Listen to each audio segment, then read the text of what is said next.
Good morning and happy Saturday Sadhana. I said it right this week. Saturday Sadhana to you all, friends. And to all a good night. That's right. Yes. As you can see, I am traveling at the moment, so I'm in my kind of a remote studio, if you will, and we are going to explore another instrument, which is kind of a Oh. nice break from the vocal performances, Mm-hmm. and only because the Indian classical music has been such a unique journey for us. Part of that journey is understanding the frequencies taking place that support the voice. It's just we're not privy to. And today's episode is going to be on sitar, which prior to the show is the only instrument I could have Right. even named. Ravi Shankar. I mean, that was the extent of my knowledge, really. Exactly, So exactly. we've come a long way, and Yeah. keep that in mind. Still just a vast amount to learn, obviously. We haven't even scratched the surface, but we have learned a lot since we started, For so. sure. Question for you, Johnny. When you think of instrumentation for Indian music, what is the first instrument that comes to mind now? Has that changed? Oh, after Oh, that's a great question because I obviously it used to be sitar. The sitar is still pretty prominent just because it was so, and sitar was the instrument used in a lot of Western music too. After right. so obviously the Beatles stuff with Norwegian Exactly. Wood, but even like the Stylistics, those '70s bands, they used to add that Yep. little sitar flavor in there. Mm-hmm. So that's probably still That there for me, jumps but out.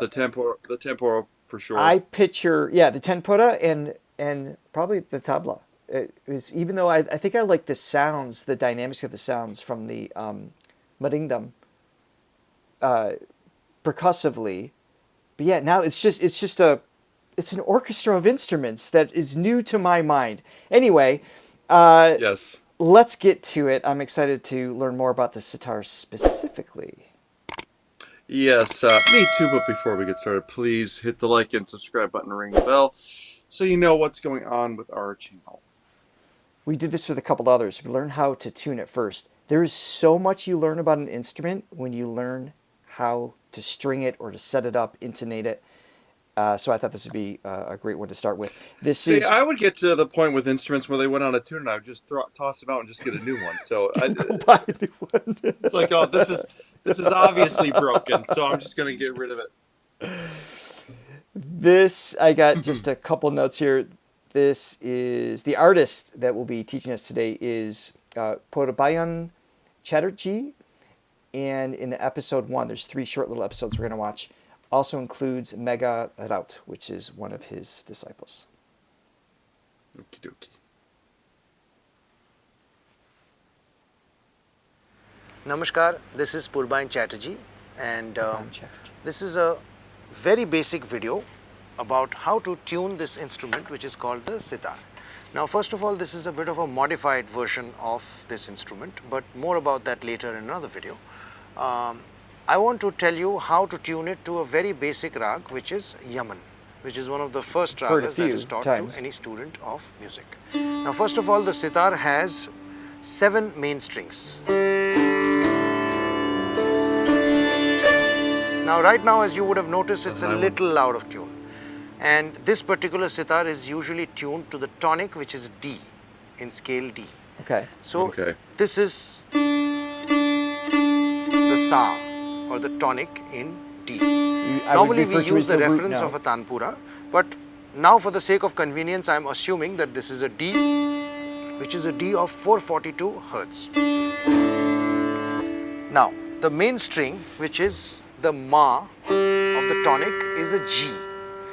In a normal sitar, these pegs are made of wood, so they are wooden pegs, but this is a modified sitar, so I have machine heads here, guitar pegs. Remember, the first thing you need to do is always distune or loosen up the peg before you tighten it up. So, if this is your sa, Same with guitar. I was going to say many might not be familiar with that. Same thing with piano too. It's like you disengage a little bit of the tension and then bring it back into tune. Because if you tighten, you're stretching the string, and then when you go to loosen, after you play a little bit, it's likely to loosen even more. So that's why you kind of come from Hmm. under the pitch.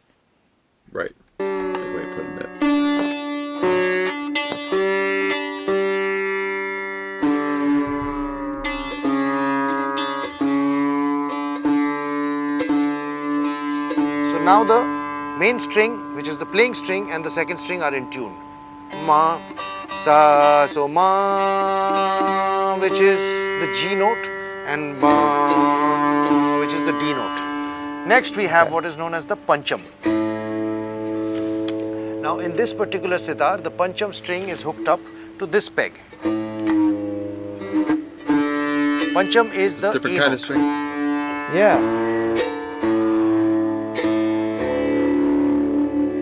And this is called the kharaj or the D note, but the lower sa, lower tonic. Wait, so it was the tonic, and then you played the fourth. The G would be the fourth of the D, right? And then Yes. and then the octave there. Okay. Yeah. You gotta hear it again to make sure, see if those two Ds are different octaves. Are they? I think so. I think it's 2 octaves separate. Wait, that seemed really low. I don't have the piano in front of me to play in here, but Yeah. Okay. They're definitely different. yeah. Now this is again the A. Now one of the It's trade A3. secrets of tuning the sitar is when you tune the kharaj, because you are really going to pull it heavy duty. So what you do is you tune it up and then pull it and put it into place. Interesting. Okay. You And you loosen can it do the that same way. with the jod string, which is the second string. There is the trick of adjusting, doing some fine tuning using this little knob here, which is called the manka.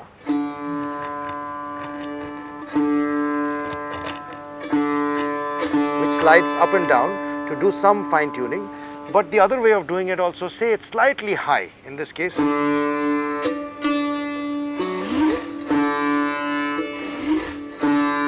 Slide it back into place. There we go. Now the main strings are in tune, and this fret is the sa fret. So your reference point should be the lower sa, higher sa. This is a bit flat. This sounds a little Move flat. the fret Yep. a little down. You usually go to the middle, which is the G, ma, the fourth note, and you do a play. He's also doing, for some of you that might not be familiar with some tuning techniques, he's also using harmonics to tune. I don't know, can you explain that at all on the guitar? Yeah. So so you got your main.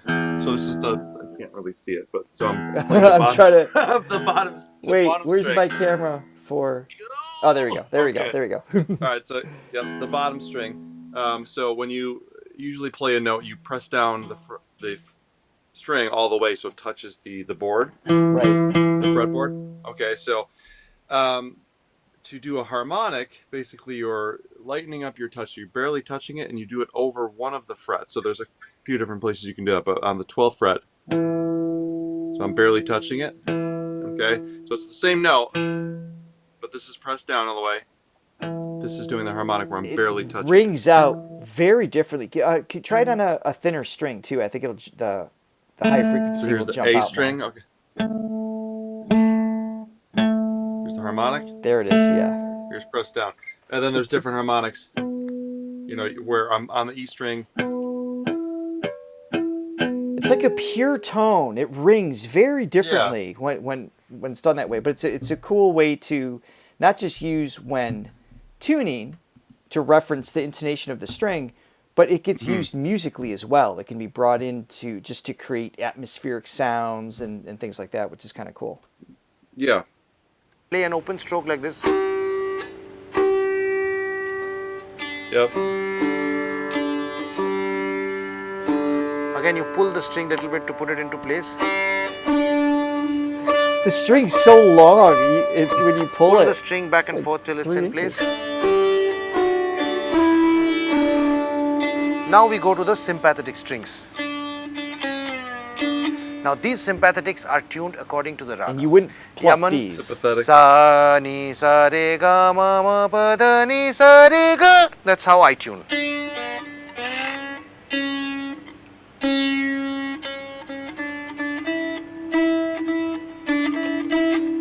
Now, with these strings, these are the wooden pegs. So what you need to do is you need to distune them every time.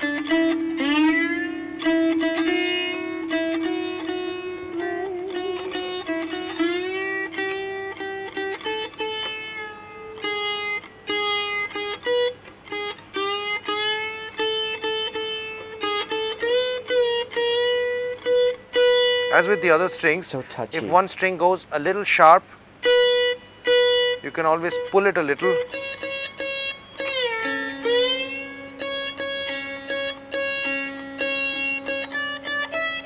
It's funny, it makes sense that there's sympathetic strings on this, but I never... Now you play them with your... I would say I've never heard them played because you don't actually play them as part of the melody. Interesting. Okay. But now all of a sudden the sound of the sitar is clicking as to why it sounds the way it does. I didn't even realize there was sympathetic strings attached to it. I thought it was Right. I thought it was kind of like the tempura or the, I think the vina too has like the little thread. I thought there was like a rattle or something happening there with a metallic chamber. It was completely Yeah. off, and where the sound was resonating from. Yeah, I'm trying to, because I remember years ago that we were recording in a song we were doing needed sitar. Obviously, I don't know how to play a real sitar, but there are modified versions where it's basically a regular guitar, but with sitar sort of strings. Right. And there was that one, I don't remember correctly, but there was those sympathetic strings were part of it. Or I don't remember. Do you remember actually? Or were they? I don't at all. Yeah, the really high end ones were there. But Right. That gives it like that chimey. that's what gives it Ringing that sound, that yeah. special sound. Yeah. Now you play Great. them with your nail of the little finger of the right hand. Now I feel, in reference, this knee is little high, so I just pull it. Great. It's beautiful. Make minor adjustment, and lo and behold, you have a tuned sitar.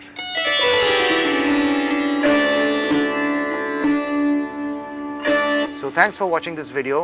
All right, we're going to move on to the second one. Yeah, it's a great instrument. And yeah, reminds me of why I loved Indian music in the first place, because I loved, being a Beatles fan and hearing that massive influence in so many ways. Always had an affinity towards it. My reference to Indian music is not the Beatles at all. My introduction and my first, I guess, appreciation of how it could be used in Western music is through a band in Canada called the Tea Party. Oh, that's right, yeah. Very different, but I loved their usage of to me, very exotic sounding instruments, and seeing these instruments, and as you've pointed out many times, every time we break one down, it's like it is just a piece of art. It is. Just the way it's man. constructed and everything is amazing. It is. All right, so this one is called How to Practice Sitar. All right.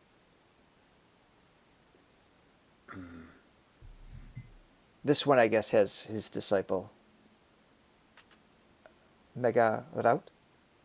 Namaskar, this is Megha Raut. Megha I'm Raut. learning sitar Raut. from Purbayan Chatterjee. In this video today, I'm going to tell that how to do practice for sitar.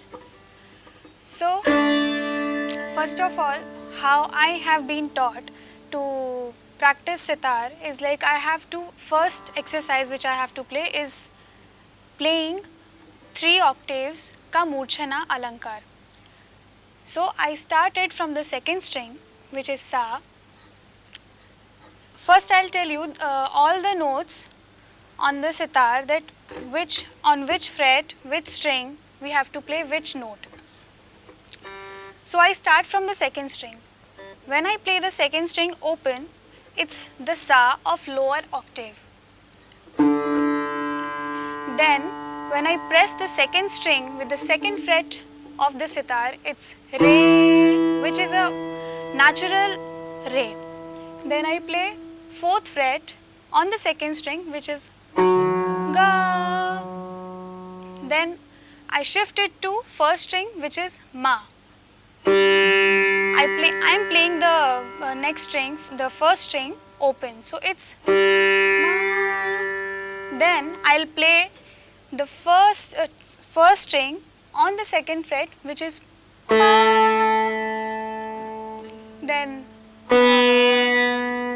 So right on on the fret? It's right on the fret. As you can say, It's pretty see in the close. video, Pretty- that, which fret I have played after. So, Yeah, because if you play, as yeah, I an was just example, gonna say, on show it. guitar, maybe, Sorry, yeah. okay.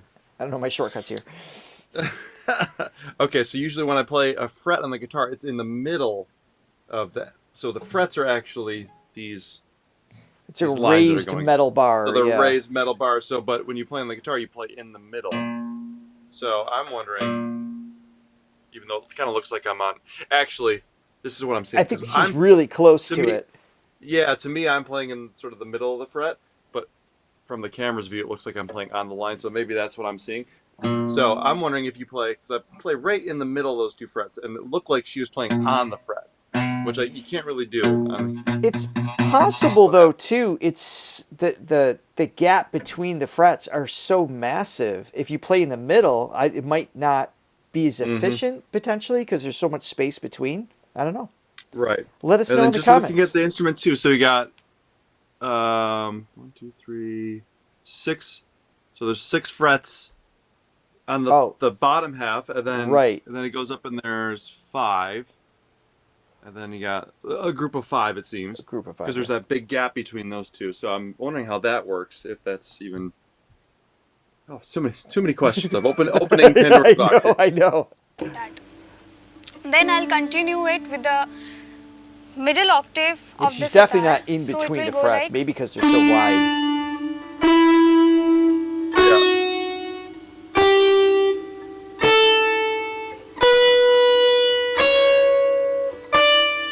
Looks Now like she's in the I'll middle. go Okay. to the higher octave of the sitar. So it is. So in the sitar we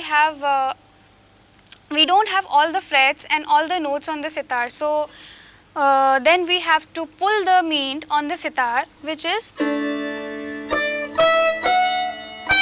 After ma we have to pull Bend.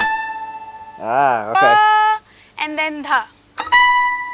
Ni and sa are too high for practice right now, so I'm not playing it right. So the Murchana Alankar is now being played like this.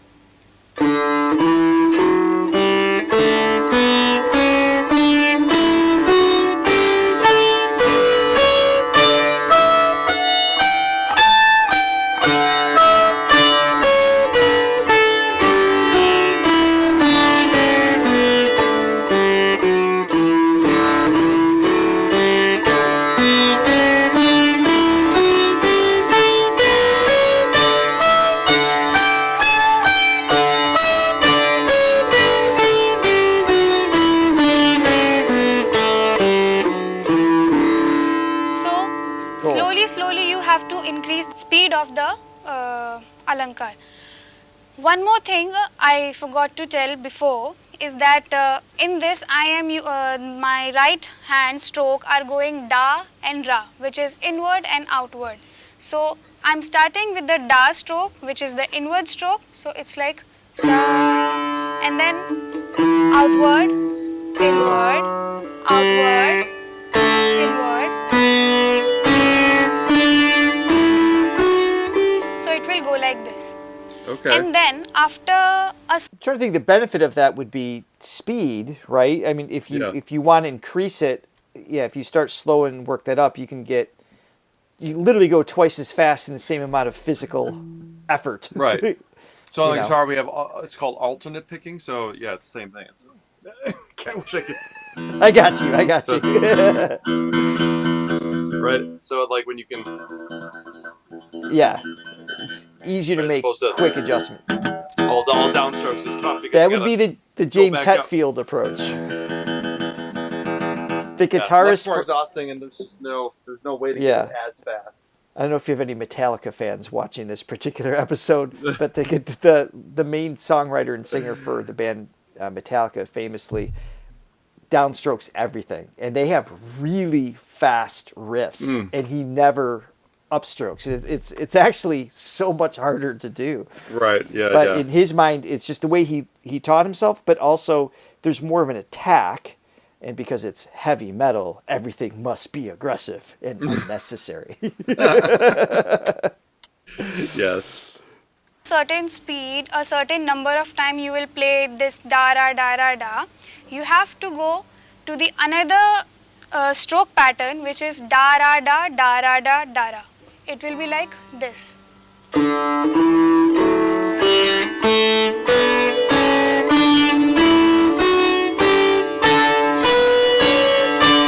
Interesting.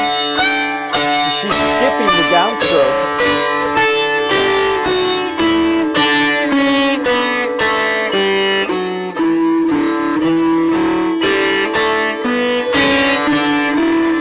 So you have to continue it like this, and you will end it like this. So how many numbers of the alankar you can play, and initially you should start it with like 5 minutes playing this alankar, and gradually increase the speed of the alankar. So that's how the sapat alankar and muchana alankar is being practiced. For the second exercise, you can check out the next video. So thank you so much. If you like the video, please just... We'll jump on to the next one. Very cool. What an interesting instrument. It's got such a balance of attack, or the transient, the attack of the note,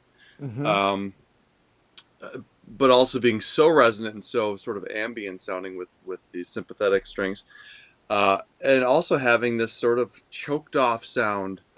So like Yes. It's like a guitar on a guitar. And I know I'm referencing the guitar a lot, but this is what I sort of know. It's similar, yeah.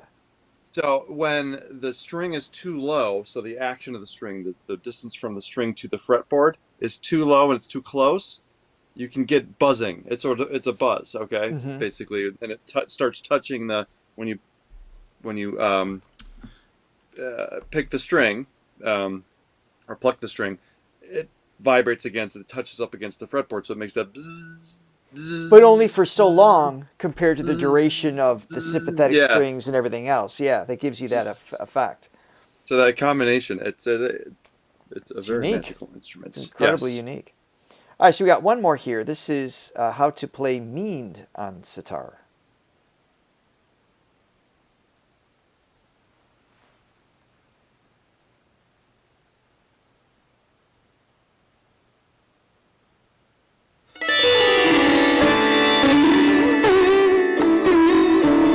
Now we're putting into action.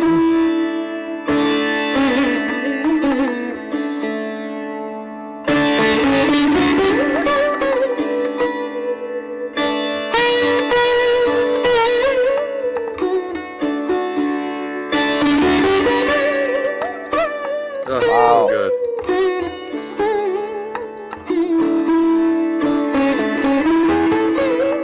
Okay, so because the string is so long, it allows him to bend more. Like there's obviously on your guitar, you can only bend so far before you're just into the next note. Anyway, right? Here, the precision isn't just getting the finger on to the right fret or near the right fret. It is the exact distance of which to pull the string to get to the next desired shruti, or a mean intentionally sliding to it if he wants that glissando effect versus jumping right to it. So you've got this motion and individually exact motions taking place. You just see it happening. The way it's set up, you can get more. I mean, I can kind of do it on the guitar, but I really have to. There just seems to be more of a flexibility for it. Yeah, or a little more slinky. But if you add vibrato to that, you can hear a little bit of Like I hear guitars do solos and things like that. Well, they add like a little bit of a shake, but but to actually go specifically like a microtone exactly where you want it in terms of what Purbayan, if I'm saying his name correctly, is demonstrating is masterful. Let me back it up here a little bit.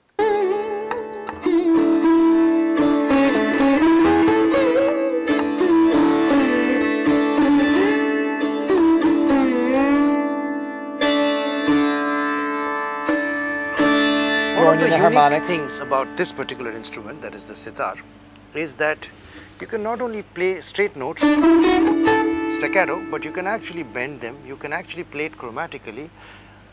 And the thing which makes the sitar what it is called meend. Meend is basically vocalizing on the sitar. Meend is playing ornaments which are completely vocal, glissandi or glides. This video is going to give you, it's just going to barely scratch the surface, but it's going to tell you about how effectively means It's all can we be can take played anyway. on the sitar. First of all, the first step is to know exactly every note that you're playing. Gamadhanisa, you know what note you're playing. Second step is to know where to pull from. If you pull from ga to sa, you cannot reach it, because in the best of sitars you can reach 5, maybe 5.5 frets. So ga will only go up to knee.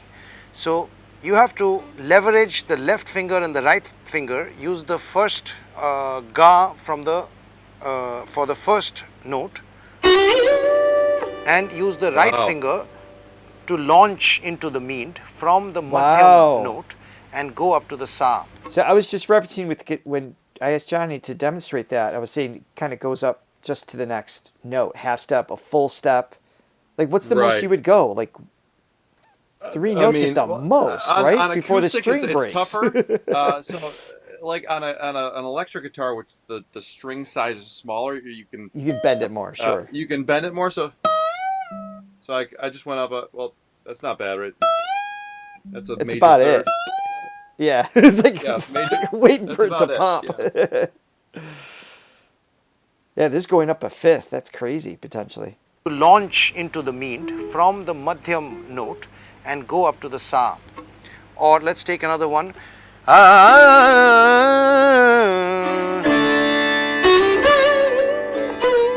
love that he can vocalize all Now, these. it could be more effective than this. So this is how you do your research into meend. Now, if I did pull it from dha, which I did Wow. in the first instance, this komal dha, which is also part, what are the notes? Gama sa ni za ni da ni za ni da da da ni da da ga. I wouldn't get that komal dha in the first instance. So if I did pull it from pa, then I would very easily get that komal gandhar. So it's also knowing where to pull from for what meend. Third step that you need to really know is the dynamics of the stroke.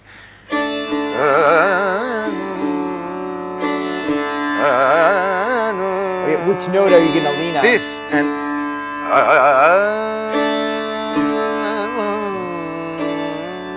so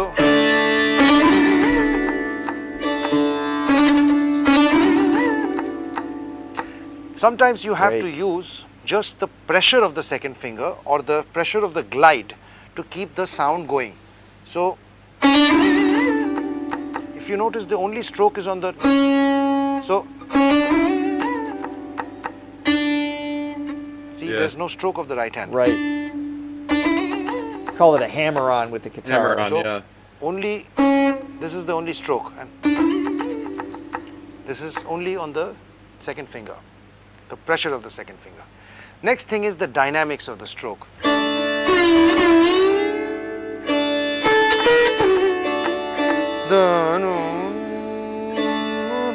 If I did the, then the fun of it would be spoiled. So when you know all these factors and practice it, then you can take songs, difficult,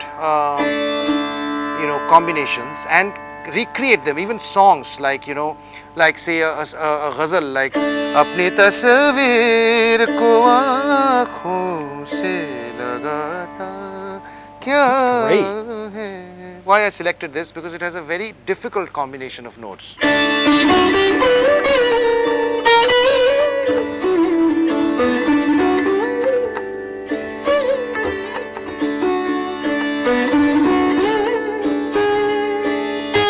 Love that.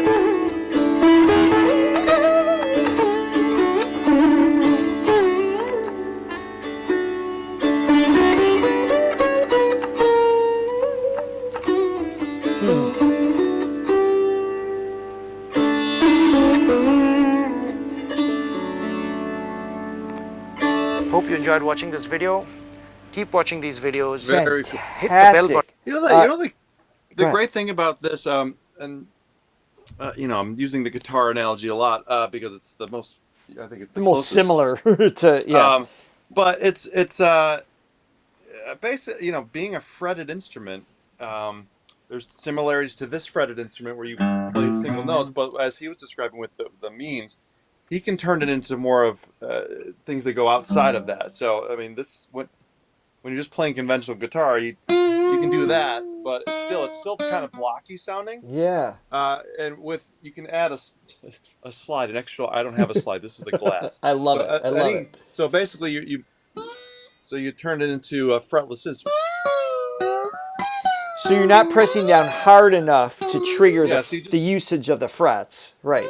So you just lay this on. So this is called slide guitar. So you have all those glissandos that he was talking about. Those curves down into notes that go between the Right. blocked frets. Without bending the note itself. So Yeah. essentially, you got the best of both worlds. You're able to, obviously you can do that with the guitar if you want to do slide, but you can do both sort of simultaneously on that, and it's sort of more of a complete instrument, than some of the other instruments that we've learned about, because you can support yourself, or what's the right. It's not just accompany yourself, so you can right. accompany with yourself. Yeah. It's like And you hold that underneath. Yeah. And sing on top of it. And sing on top of it. Yeah. One thing I really enjoyed. I love it with a lot of these instruments. Everybody that has taught us so far, like the videos that we're watching, percussion or a stringed instrument, can vocalize with this instrument first. And as we learned, a lot of them learn that along the way or even prior to picking up the instrument. What an amazing shift that would be here in the Western style of singing. Because how many guitarists or soloists just struggle with their voice because they only did the one instrument. They didn't build them both together. That would help them as songwriters, as performers, to communicate their pitch control, or even just to hear the notes and everything would level up.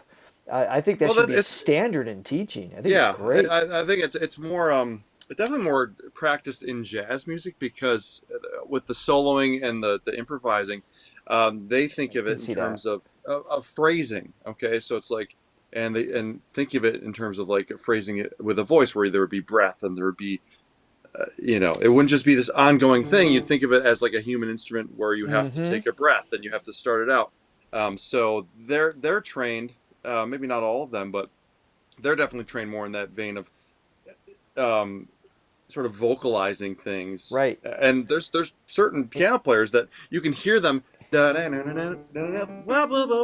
scatting along with it. You can actually hear them singing while they're playing to keep them, because that keeps them in the proper phrasing. It physically helps keep the idea of, like, when someone's like a great drummer, for example, there's this feeling of the drums being an extension of themselves. This is even more of a literal version of that with whatever the instrument is, being able to vocalize it and breathe with the instrument in such a way. It's great. Yeah. Well, hopefully you guys enjoyed today's session. I certainly did. Continuing to learn more about the instruments. I believe, I can't remember list of Indian instruments. I'm pretty sure it was 100 and something different instruments, so we have a ways to go. We'll get there. We have a ways to go. But one last thought too. Again with my introduction to the sitar with George Harrison and the Rolling Stones, people like that. It's interesting to dive more into it, because you can see how it's accessible enough where somebody that doesn't know how to play the instrument can sort of find the notes. And it adds a texture that is. And it adds a texture, and it still sounds good. But and obviously, as those guys would attest to, the George Harrison, I think it was whoever played Brian Jones from the Rolling Stones. It's a they're literally just on the surface, and there's so much more. They recognize that, yeah. Yeah. So, but it's easy enough that you can play it. It's like you can. you can play piano as not knowing anything about music, but Right. obviously there's a lot more to it. Yeah. So I don't know, just a cool instrument. I love Cool. Well, let us know in the comments what you'd like to see us react to next. Maybe what the next instrument is you'd like us to explore next time we circle back to an instrument reaction. We hope you enjoyed today, and thank you again for your time. Hope you have an amazing weekend. it. Bye, guys. See ya.